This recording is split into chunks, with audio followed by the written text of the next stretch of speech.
Warahmatullahi wabarakatuh. Perkenalkan, saya Sylvia Dura Madina, NIM 1811140193 dari Perbankan Syariah 6F. Baiklah, di sini saya akan mencoba mereview jurnal internasional yang berjudul The Role of Cash Flow of Operational Profitability and Financial Leverage in Predicting Financial Distress of Manufacturing Company in Indonesia, yang artinya adalah peran arus kas operasional, profitabilitas, dan leverage finansial dalam memprediksi financial distress pada perusahaan manufaktur di Indonesia. Tujuan dari penelitian jurnal ini adalah untuk menguji secara empiris pengaruh rasio terhadap kas, aliran kegiatan operasional, profitabilitas, dan leverage keuangan terhadap kesulitan keuangan dan kondisi yang muncul pada perusahaan manufaktur di Indonesia. Penelitian ini terdiri dari perusahaan manufaktur yang terdaftar di Bursa Efek Indonesia pada tahun 2016.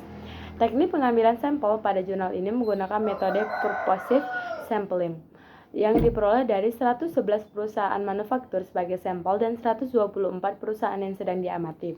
Model Altman Z-score tahun 1998 digunakan untuk menentukan apakah kesulitan keuangan sebuah perusahaan. Indonesia merupakan salah satu negara berkembang yang telah mengalami beberapa krisis, terutama pada tahun 1998. Pada tahun 1998, nilai rupiah melemah hingga titik terendah sebesar 16,650 rupiah. Penurunan nilai tukar rupiah terhadap dolar menyebabkan investor memiliki kepercayaan yang lebih rendah sehingga menyebabkan masalah keuangan di beberapa perusahaan di Indonesia. Banyak perusahaan yang mengalami kesulitan keuangan. Perusahaan tersebut dikatakan sebagai kesulitan keuangan karena jika nilai aset turun di bawah yang lebih rendah, yang berarti sebagai ambang batas selama perusahaan beroperasi.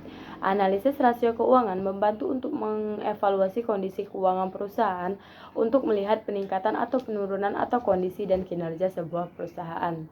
Platt tahun 2002 mendefinisikan bahwa keuangan sebagai tahap penurunan kondisi keuangan yang terjadi sebelum terjadinya kebangkrutan atau likuidasi. Kesulitan keuangan yang dialami perusahaan dapat diminimalisirkan dengan melakukan pengawasan yang harus dilakukan tim manajemen menggunakan metode analisis. Metode penelitian ini menggunakan metode kualitatif berdasarkan sumber yang sekunder. Sampel yang digunakan dalam penelitian ini terdiri dari 111 perusahaan yang kemudian dibagi menjadi dua kategori, yaitu 78 perusahaan berada di bawah kesulitan keuangan dan 33 perusahaan berada dalam kondisi non-financial distress. Ini berarti bahwa banyaknya perusahaan manufaktur di Indonesia pada tahun 2016 sedang mengalami keuangan tekanan sosial, seperti yang dikategorikan oleh Z-score Altman. Dalam penelitian ini, kas operational flow memiliki nilai signifikan antara 0,04 kurang dari 0,05 dan memiliki efek positif yang artinya arus kas operasional telah mempengaruhi kesulitan keuangan. Semakin tinggi perusahaan arus kas operasi, semakin kecil kemungkinan perusahaan harus mengalami kesulitan keuangan. Selanjutnya yaitu profitabilitas. Profitabilitas yang diukur dengan ROA, laba sebelum pajak atau total aset dalam penelitian ini memiliki nilai signifikan antara 0,00 kurang dari 0,0005 dan menunjukkan negatif efektif, yang berarti bahwa profitabilitas mempengaruhi kesulitan keuangan perusahaan. Semakin besar profitabilitas perusahaan, semakin kecil peluangnya bagi perusahaan untuk mengalami kesulitan keuangan. Dan yang terakhir, leverage keuangan. Leverage keuangan yang diukur dengan DER, total hutang atau total modal, yang memiliki nilai signifikan sebesar 0,86 lebih dari 0,05 dan berpengaruh positif. Hal ini berarti bahwa leverage keuangan tidak mempengaruhi keuangan. Kondisi kesulitan sosial karena utang diukur dengan DER yang menyebabkan perusahaan mengalami kesulitan keuangan.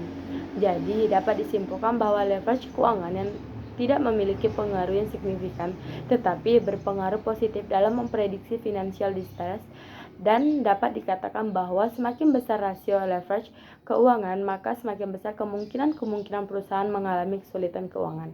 Demikian penjelasan dari saya. Terima kasih. Wassalamualaikum warahmatullahi wabarakatuh.